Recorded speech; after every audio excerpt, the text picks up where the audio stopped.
Hello. Today I'm going to tell you the story of Finn McCool and the Giant's Causeway. Ulster is the most northern of Ireland's ancient kingdoms. Its landscape is fabulously beautiful. It has towering cliffs and rocky hills, winding rivers, and scooped out lakes that look like they could have been made by the hands of slightly crazy giants. There are many stone tombs here, 5,000 years old, made of enormous boulders that could not possibly be lifted by one man or even a whole family of ordinary men. For many years, the local people have named them Giants' Graves. Stories are told of one great Irish giant, Finn McCool, whose most fearsome enemies were the Scottish giants. Finn was so angry and determined to get at them that he built a whole causeway from Ulster across the sea to Scotland.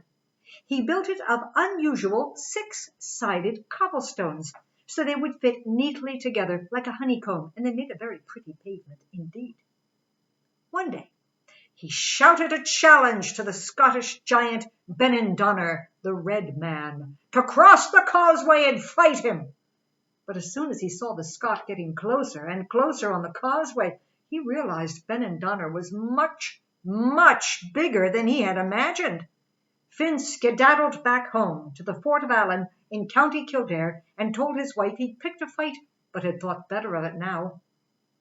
Finn heard the stamping feet of Benandonner from Kilcock, and when those feet got to Robertstown, Finn had to stuff 5 pounds of moss into each ear. Red Man's spear was as tall and thick as a round tower, and he used it to knock on the door of the Fort of Allen. Finn would not answer the door, so his wife shoved him in the great bath with a couple of sheets over him. Finn's wife, Una, thought quickly. She opened the door to Benandonner, saying, "Sure, it's a pity, but Finn is away hunting deer in County Kerry. Would you like to come in anyway and wait? I'll show you into the great hall to sit down after your journey." Una invited Red Man to look around the room and showed him what she said were some of Finn's possessions. "Would you like to put your spear down just there next to Finn's?" It was a huge fir tree with a pointed stone at the top. "Over there is Finn's shield."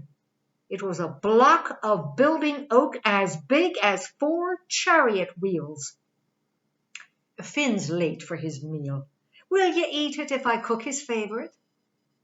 Una cooked a cake of griddle bread, baked with the iron griddle pressed inside it.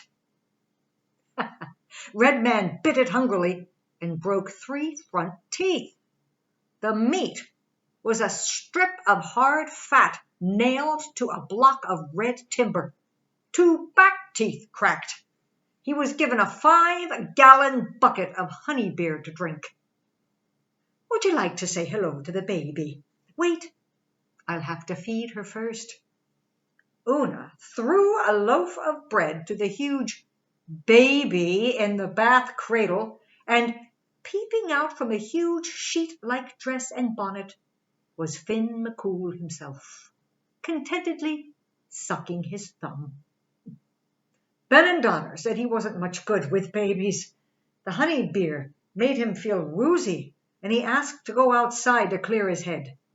Una showed Red Man out where the gardens were scattered about with boulders as tall as the giant. Finn and his friends play catch with these rocks.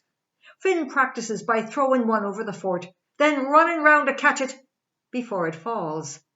Of course, Red Man tried, but it was so heavy he could only just lift it above his head before dropping it.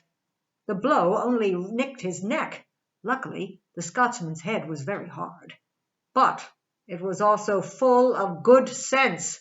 He thanked Una for her hospitality and said he would wait no longer, but return to Scotland before the tide came in. Finn leapt up from the cradle, thanked Una for her shrewdness, and chased Benandonner out of Ireland. Passing Portadown, County Antrim, Finn scooped up a huge clod of earth out of the ground to fling at the retreating Scot. The hole filled up with water and became the biggest lake in Ireland, Lough Neagh. The clod he flung missed its target and landed in the middle of the Irish Sea. It became the Isle of Man. And both giants tore up the Giant's Causeway, just leaving the ragged ends at the two shores.